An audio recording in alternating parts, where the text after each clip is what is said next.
الرحمن الرحیم۔ السلام علیکم ورحمۃ اللہ۔ 7 کلاس ہم باب پنجم کا سبق نمبر 2 حضرت فرید الدین گنج شکر رحمتہ اللہ علیہ پڑھ رہے ہیں، جس کا فرسٹ لیکچر ہم نے لیا، ان کا تعارف پڑھا، ان کی تعلیم و تربیت کا ایک پیراگراف لیا، اور پھر لیکچر نمبر 2 میں ہم نے ان کی سیر و سیاحت کا سلسلہ تھا وہ کیسے شروع ہوا یہ پڑھا، عبادت و ریاضت کا سلسلہ کس طرح جاری رکھا یہ پڑھا، اور تبلیغ دین کس طرح سے کی اور انہوں نے کس طرح لوگوں کو حلقہ اسلام میں داخل کیا اور ان کے اقوال زیریں کیا ہے۔ اب ہم نے یہ لیکچر نمبر 3 میں پڑھنا ہے۔ پیج نمبر ہمارے پاس 89 ہے، لیکچر نمبر 3 ہے۔ ان کے الفاظ یعنی کہ ان کے جو اقوال زیریں مشہور ہیں ان میں سے چند اقوال زیریں یہاں پہ دی گئی ہیں۔ سب سے پہلی یہ ہے کہ عزت و شان عدل و انصاف میں ہے، یعنی کہ اگر آپ عزت و شان چاہتے ہیں تو وہ صرف اور صرف کیسے مل سکتی ہے؟ عدل و انصاف کے ذریعے آپ کو مل سکتی ہے۔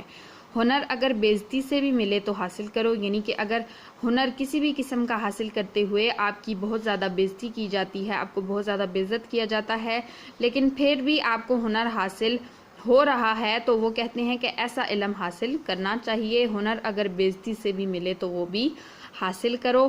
اس بات کی کوشش کرو کہ مر کر زندہ ہو جاؤ، یعنی کہ ایسی زندگی گزارو کہ جب تم مر جاؤ تو دوبارہ سے زندہ ہو جاؤ، لوگ تمہیں ایسے یاد کریں کہ تم زندہ ہو، یعنی کہ ہمیشہ تمہاری یادیں ان کے ساتھ رہیں۔ ایسی زندگی گزار کے جاؤ کہ مرنے کے بعد بھی تم زندہ رہو۔ دل کو شیطان کا کھیل نہ بناؤ، یعنی کہ دل کو شیطان کے مطابق، شیطان جو نفسانی خواہشات ہیں ان کے مطابق نہ چلنے دو۔ اگر دل کو تم شیطان کا کھیل بنا دو گے تو تمہاری زندگی برباد ہو جائے گی۔ اس وجہ سے انہوں نے اتنی خوبصورت لائن کہی کہ دل کو شیطان کا کھیل نہ بناؤ۔ سب سے بڑا محتاج وہ ہے جس نے قناعت ترک کر دی، یعنی کہ ویسے تو محتاج وہ ہوتا ہے جو معذور ہو، جو مسکین ہو، لیکن یہاں پہ انہوں نے بہت خوبصورت بات کہی کہ سب سے بڑا محتاج وہ ہے کہ جس نے قناعت ترک کر دی، یعنی کہ جو شکر نہیں کرتا وہ سب سے بڑا محتاج ہے۔ یعنی کہ اگر کوئی شکر نہیں کرتا تو اس کو مزید سے مزید چیزوں کی طلب ہوتی ہے، اس وجہ سے وہ محتاج ہو جاتا ہے۔ یہ تھیں حضرت فرید الدین کی اقوال زیریں۔ اب ہم دیکھتے ہیں کہ تعلیمات کیا تھیں۔ حضرت فرید الدین رحمتہ اللہ علیہ نے لوگوں کو اللہ تعالیٰ کی عبادت کرنے، آپ صلی اللہ علیہ وسلم کے طریقے کی پیروی کرنے کی دعوت دی، انسانیت سے محبت اور سماجی بھلائی کا سبق بھی دیا۔ آپ رحمتہ اللہ علیہ نے اپنے کلام کے ذریعے لوگوں کو دنیا کی بے ثباتی، یعنی کہ دنیا کا ختم ہو جانے، دنیا کی بے یقینی اور آخرت کی پائیدار زندگی کا تصور دیا۔